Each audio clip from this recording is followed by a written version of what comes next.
Welcome to the Legally Speaking podcast. I'm your host, Rob Hanna. This week, I'm delighted to be joined by Giles Thompson.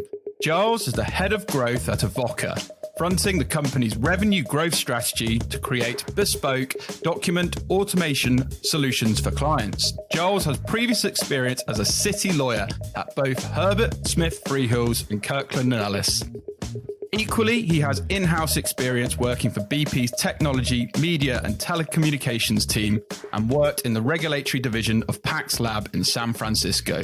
Before becoming a lawyer, Giles worked as an assistant football coach for the Docking Devils FC under-13 side. So, a very big welcome, Giles. Thank you very much for having me, Rob. And I'm so glad that my coaching at Docking Devils has managed to slip into my bio there. I was just talking about the other day how I would disown any children I had if they played for any other grassroots football team.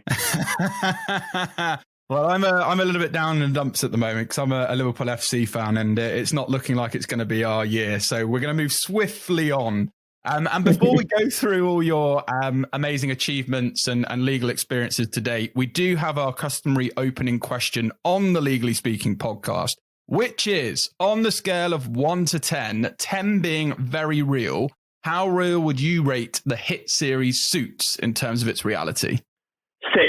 Six, I would say. And the basis for that is that they're a nice suits. There are long hours, but it seems that Harvey Specter does absolutely every single type of matter. And if only real law was like that, and you basically just could be a litigator one day, corporate transaction lawyer the next day, and then, breaking the law the next. I don't know. Yeah, I know. I think the only way to liken it to is a heart surgeon then becoming an eye specialist the next day is probably some of the simplest way for people who haven't been in the show the way they work. So let's start at the beginning then. Tell us a bit about your family background and upbringing. Yeah, so my family background, I'm actually back in Norfolk at the moment, is farming. So my first job was driving a tractor. Well, actually before that was sitting on the back of a harvester of potatoes, chucking out the rotten ones. So I definitely sort of got used to long hours as a kid, but sort of driving a tractor or grading potatoes as opposed to working in an office. So that's my background really. I didn't really have any exposure to law or anything like that. I basically just got to university and one of the sort of people in my class, took me under their wing and took me along to some of the sort of commercial law, milk round stuff. So ended up doing that way. But that's sort of where I come from. Great. And I mentioned in the intro, you worked as a city lawyer before becoming the head of growth at Avvoka. So what was that like? Tell us about those experiences. Well, I really enjoyed it, I have to say. And I think that actually commercial law and training contracts are an amazing opportunity. It's obviously super competitive, but actually having the opportunity to be in a job, getting paid and actually learning as much as you do during your training contract and, being an associate, really, really enjoyed it.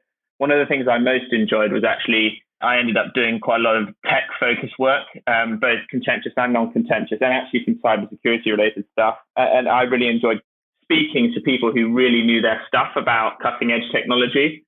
And I think that was one of the things I most enjoyed. And actually, ultimately, ending up a patent litigator was one of the things I really specialized in. But also one of the reasons I found, being in private practice frustrating in some ways. As a patent litigator, you don't get much closer to the cutting edge of technology than that.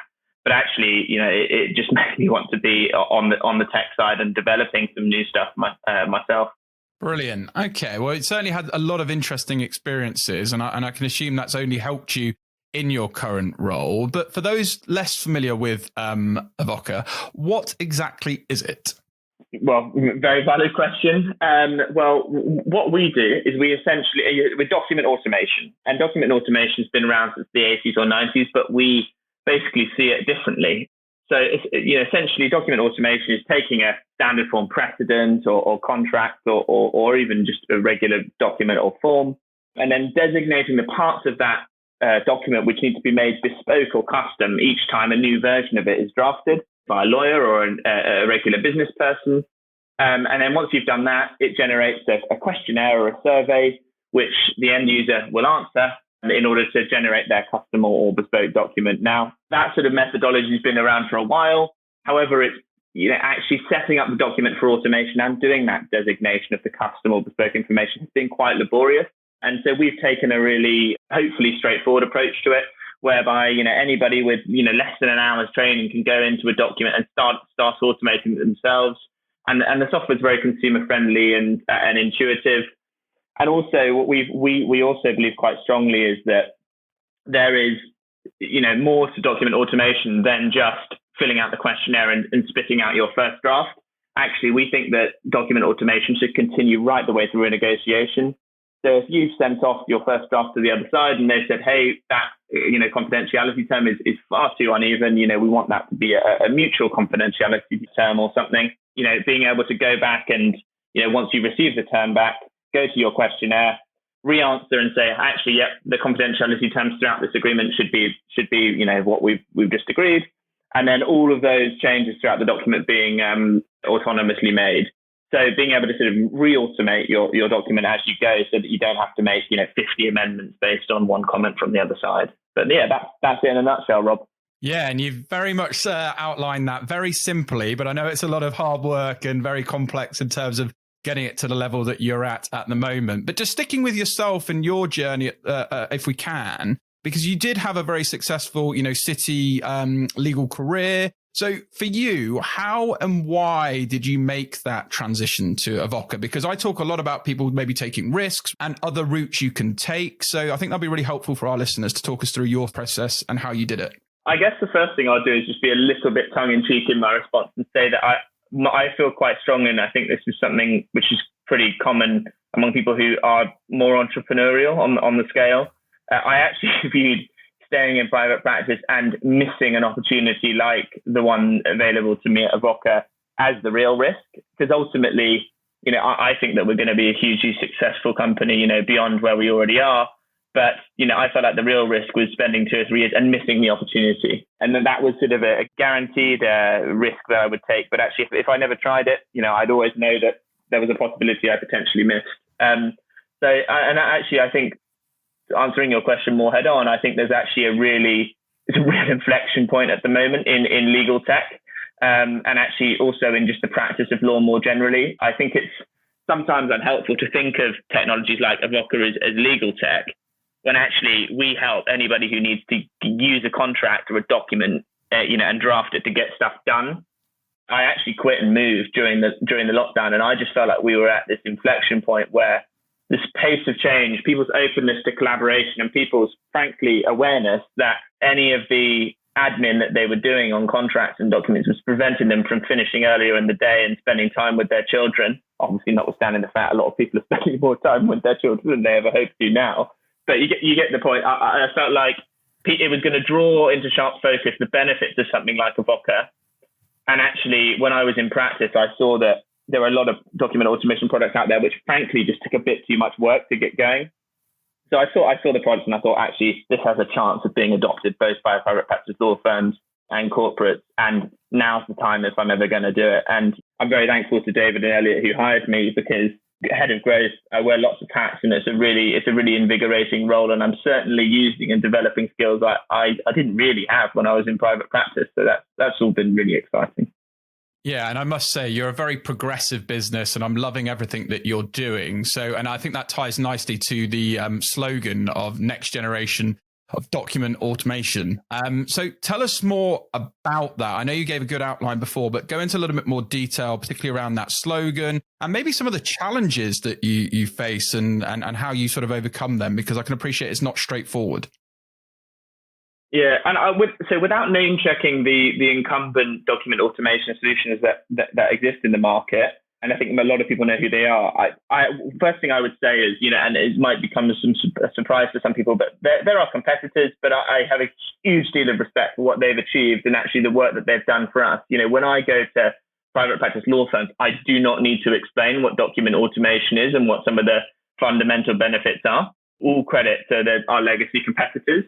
That being said, I think it's important that we distinguish ourselves as being a next generation product, because, as I say, the intuitiveness is much better. And also, we're not just doing the first draft document automation, we're trying to automate other bits. And I think it's important to distinguish as well, because document automation projects, shockingly, haven't always been a success within private practice firms and also within big corporates.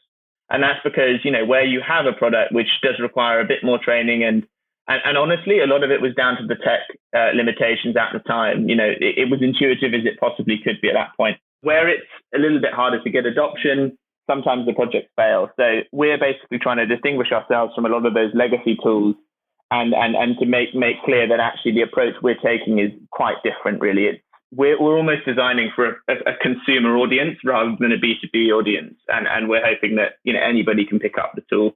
So yeah, that's a little bit of background to the tool as well. And next generation also covers off some of the other stuff to do with workflows and approvals and playbooking and all that lovely sort of document automation and negotiation jargon too. Brilliant. Well, thanks again for sort of giving us a clear outline of that. And I'm sure this will have piqued a lot of people's interest. So where can people go to find out even more about the LMA.automate project? Tell us about that. Well, the first thing to say, and it's a bit of a boring one, Rob, which is that I have to caveat what I say here by saying that the project is a joint project with the Loan Market Association themselves, who are the biggest publisher of recommended form loan documentation and ancillary documentation certainly that I'm aware of, and then also Allen & Overy as well. And the caveat I have to make is that, in terms of any breaking news on this stuff, I have to, as a courtesy, give that right to our partners. So they'll be breaking, lots of news in the coming weeks and months, I'm sure. But certainly, if people want to know more, they can absolutely contact me. My email is giles@avvoka.com. And I'll be very happy to talk through sort of all the information that's publicly available about the project, and also to keep them appraised of any new updates that are coming out about it. But it's a really exciting project, and for anybody involved in finance, law, and loan financing related business, it could be a real game changer. I say could because it's really my hope in terms of drafting those kinds of documents. So yeah, stay tuned. Yeah, very, very exciting. And Avvoka was founded in 2015, I believe, and, currently boasts, and this is testament to all your hard work as head of growth. You mentioned there Allen & Overy, but Baker McKenzie, Carlsberg, Slaughter and May. So from your perspective, how do you do it? What's the secret, I guess, to your success? Honestly, Rob, I didn't build the business from the ground up. That was David and Elliot and a number of the other early employees of the business who, there are too many to name. What I would say is I think the thing which really makes us different is care. And everybody in our business really, really cares about what the clients need to achieve and frankly, looking after people's mental welfare and time. And I think that the way that kind of helps us stand apart is because we care, we end up having these conversations with clients where we figure out what the real issue is. And honestly, our product development has been very much led by conversations with clients. You can't take every recommendation and you can't take every sort of feature request and do that. Otherwise, you end up with a product that ends up being really confusing and not intuitive. But what you can do is you can figure out and speak to your clients and figure out what is causing them pain. And then you can do the thinking around how you can avoid that and draw the sort of parallels between all of your different clients. I think the other thing to mention as well, Rob, is I've been very lucky to be in Allen & Overy's Fuse Incubator.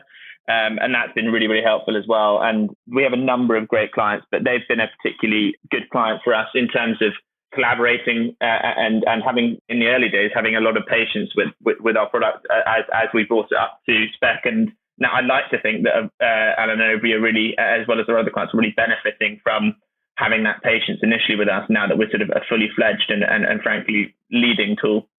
Yeah, and just to mention, we've mentioned some really big brands there that you have, but to be clear, this product is for everyone. So, we have a number of sort of boutique firms and smaller firms that listen to the show. So it's worth emphasizing that point that whilst you are obviously servicing, Magic Circle and these large international firms, that, it's very, very accessible for other firms. Is that fair to say?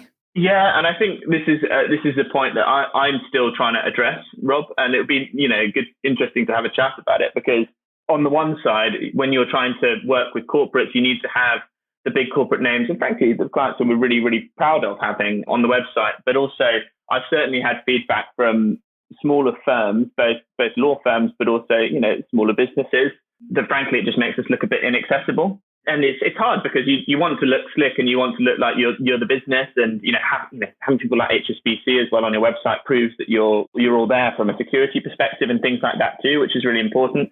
But yeah, certainly we're really interested in working for the full strata. And actually, I personally think, and this is my personal view rather than the company's view, but I actually think that we have a moral responsibility to make sure that tools like document automation are accessible to everybody throughout the corporate world, but particularly in the legal service delivery, because if we're helping large law firms to deliver services in less time at lower cost, actually we need to make sure we're doing that for the medium-sized firms. Otherwise, they're going to be out-competed. And ultimately, there was a Law Society report that came out recently, Rob, which said that 80% of people in the UK don't have access to sort of meaningful legal services. And actually, I think if we give this technology to medium and small size law firms, that's going to really help that problem. It's going to mean that they can do 2 or 3 times as much with the same time, and that can only be good. Absolutely. And I couldn't agree more. It's trying to make it more accessible, ultimately for those that need it as well. So I absolutely love what you're doing. And you touched on it a bit earlier. You're very open and, people can get in touch with you. But how can people maybe get involved in Avvoka as you look to grow? And for anyone just wanting to make more sense of legal tech, can Avvoka help them?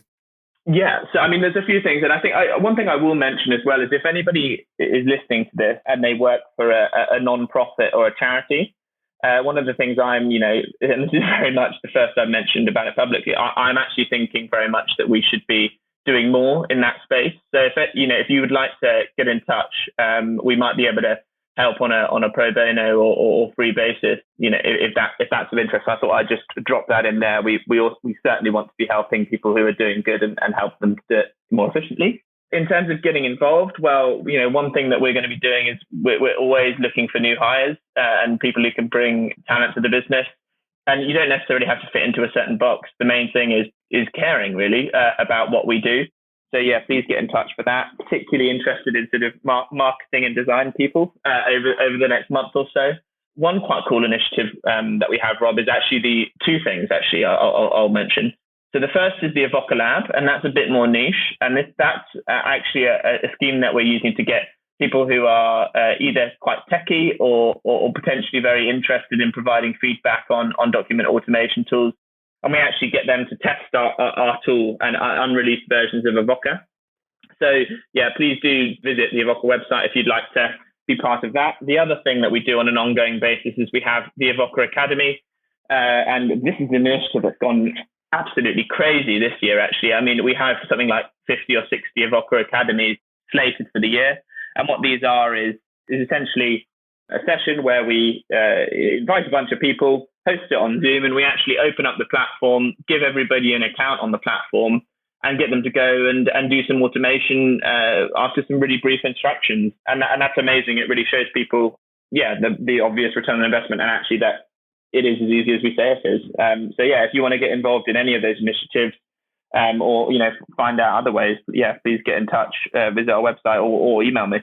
Brilliant. Yeah, and I love the sound of the Avvoka Academy. I know that produces a lot of value, and I believe they're free to attend, so people should definitely go and check that out.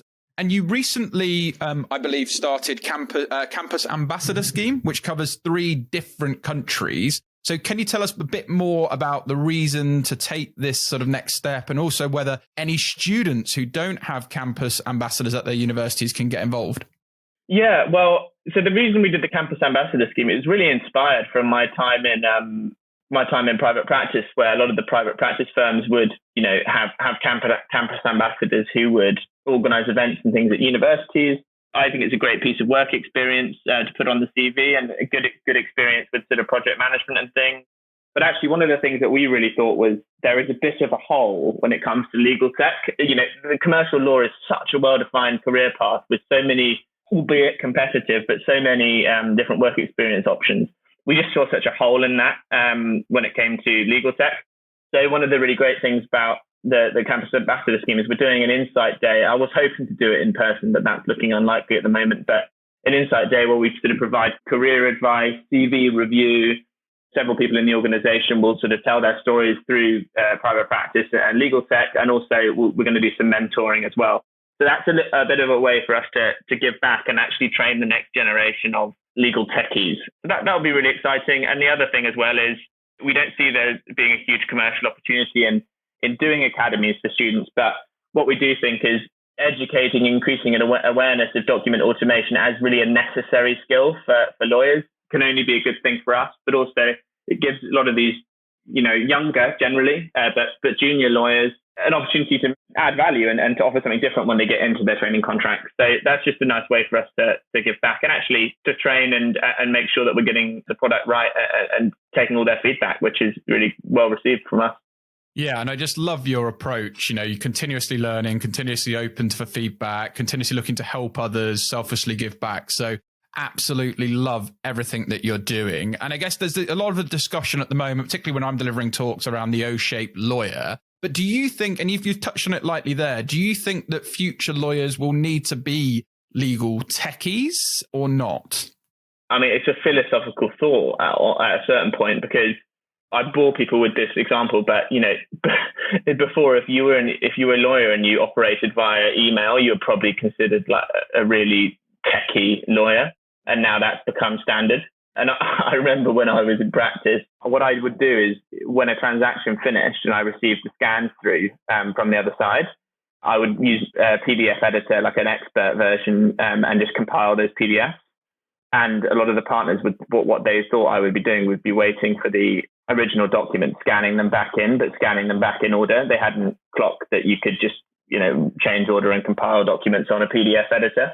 So, I mean, that's a silly example, but I just think that these skills are just going to become part of the job and you're going to be trained in them and it's just going to be expected. Well, the analogy I would make when it comes to document automation is I think document automation is going to become part of a matter triage process. So, for example, at the moment, certainly at the top end firms, when a piece of work comes in, they say, okay, well, should we be doing this work? Is the first question they ask. And then if the answer is no, it's, well, okay, let's take it, put it over to one of our outsource centers and then we'll supervise the work and that will, be better value and quicker for the client. The second question, or maybe even the question before that, I think in future will be, should we be automating this? Should a person be doing this in a manual way at all? And I see that as being the direction of travel. It's just a case of how quick that's going to be. Yeah, it's certainly very, very exciting, and I get very excited about the future of the legal industry. So I guess as a final question from me, and it's probably a very open-ended question, but what are you expecting to see in terms of legal trends in 2021? And do you expect to see a continuation of sort of technological adaptation by the legal sector or not? This hopefully shows that I'm not too biased. I actually think that one of the big legal tech trends this year is going to be making the most of what companies already have. And I think there's definitely been in the last sort of 2 or 3 years, there's definitely been as well as an investment in the legal tech world, there's been a lot of investment, from external investors in legal tech companies. There's been a lot of investment by law firms and corporates in legal technologies. And actually adoption in some corners of the market has been quite disappointing in terms of once they've been bought, actually adopting them properly. So I actually think that there's going to be a real push for people to make the most of what they already own and figure out what that is. And I think a lot of the time that's going to be sort of wider packages of apps that people have. So, the Microsoft suite and that kind of thing, and figuring out what can be done with that.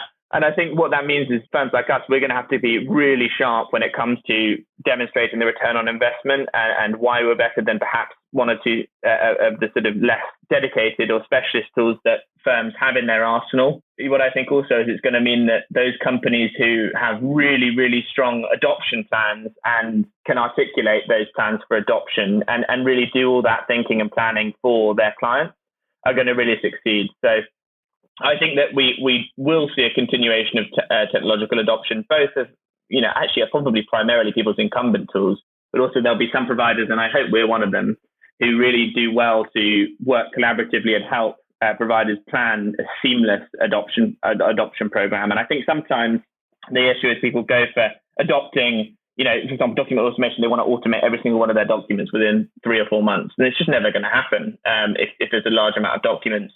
I think what we're going to see is sort of people like us going in and automating, 3 or 4 documents perhaps at the start, and then, everything expands from there. That's what I would say. So I think a bit of a cautious approach to adoption, actually, But I think ultimately, if providers do a great job of planning and working with clients, we're likely to see, I think, actually a really strong adoption. Yeah, no, I agree. And I hope that's the case. As someone who's a tech enthusiast myself, I look forward to seeing that. So I guess, Giles, we've covered a hell of a lot today. And you've mentioned your email, but could you just kindly recap? Because if people want to follow or get in touch, believe that's the best way. Also, can people follow Avvoka on social media or any other platforms? Feel free to shout out any other web links or relevant social media, and we'll also share them with this episode. Yeah, for sure. Yeah, so I mean, it's just Giles at avvoka.com, and it's avvoka.com. And yeah, we're on LinkedIn, we're on Instagram, we're on Twitter. I might even be making a appearance on TikTok at some point in the near future, but I'm not very funny, so just figure that. I have also ventured onto the platform, so yeah, I think it's one of those that you just have to hope for the best. Yeah, well, Rob, I'll be sending you an email asking you for some tips when the time comes. But yeah, well, don't hold your breath too much on that one.